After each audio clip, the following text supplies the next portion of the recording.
BX1 +. L'édito Fabrice Grosfilet. C'est peut-être un détail pour vous, mais pour nous, ça veut dire beaucoup. Cette émission sera donc présentée aujourd'hui sans masque. Cet éditorial sera lu sans bout de tissu. Décision de la direction de BX1 qui nous autorise donc à tomber l'ustensile après l'installation d'un mécanisme de purification d'air. Vous ne le voyez pas, mais il est dans un coin du studio par terre. Ça ressemble à une espèce de chauffage et donc ça recycle l'air, ça le filtre. C'est évidemment une bonne nouvelle pour nous qui sommes en studio. On va pouvoir respirer normalement, ne pas être condamné à surarticuler en permanence pour être audible et malgré cette barrière de tissu, à avoir la sensation d'être toujours plus ou moins en train de crier. C'est théoriquement une bonne nouvelle pour vous aussi, puisqu'on espère que vous allez pouvoir prendre le plaisir de revoir nos visages, les sourires, les mots dubitatifs, toute cette communication non verbale dont nous avons été privés. Depuis le mois d'octobre, nous avons quand même présenté l'intégralité toujours plus d'actu masquée, 90 minutes d'émission tous les jours, 60 minutes pendant les périodes de congé. Ça fait près de 150 numéros au total. Alors nous ne sommes évidemment pas les plus à plaindre. Il y a eu beaucoup de professions. On a porté ou on porte toujours le masque tout au long de la journée. Je pense en particulier aux enseignants qui, eux, ne parlent pas 90 minutes, mais 8 heures et qui doivent parfois hausser la voix et qui ont la délicate mission de garder l'attention de leurs élèves en permanence. Je pense aussi à ceux qui portent le masque dans des conditions pénibles, avec un travail en partie physique où on doit bouger ou dans un endroit surchauffé, par exemple.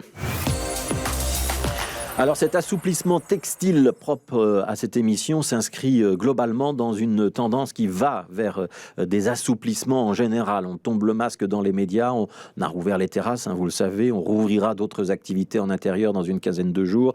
Tous ces petits pas vers notre vie d'avant sont malgré tout conditionnés par les chiffres de contamination. Le taux de reproduction du virus, le R0, est de 0,85 aujourd'hui. Ça veut bien dire que la propagation est en train de ralentir. On espère que ça continuera. Et ce jeudi matin, on dénombre 508 patients hospitalisés dans une unité de soins intensifs. On est à un doigt, un fifrelin des fameux 500, la barre à atteindre pour les prochains assouplissements. Alors petit bémol quand même, 500 personnes hospitalisées, ça reste très tangible pour les malades, leurs familles et le personnel hospitalier. C'est pas parce que nous tombons le masque que la maladie a disparu. La Covid-19 va encore faire des milliers de victimes d'ici la fin de l'année. Le monde d'après, dans lequel nous entrons malgré tout progressivement, sera donc un monde avec le virus et pas un monde sans lui. Si BX1 a installé des purificateurs d'air, c'est pour permettre de diminuer le risque de contamination. Un équipement de quelques centaines d'euros qui va aussi être demandé aux restaurateurs, aux magasins, aux équipements publics. Ça peut faire râler, mais c'est inévitable. Et ce sera l'un des acquis de cette pandémie, comme d'autres maladies qui ont dans le passé appris à l'espèce humaine qu'il fallait prendre ses distances avec le bétail, traiter les eaux usées, installer des toilettes, se méfier des locaux humides ou insalubres.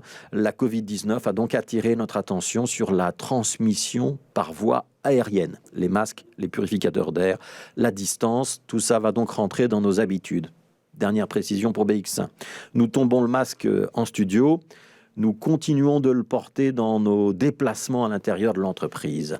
On abandonne le masque dans cette émission parce que nous sommes assis, immobiles et en capacité de garder nos distances entre moi à cette place et le journaliste qui est en face, en l'occurrence Arnaud Bruckner en ce moment.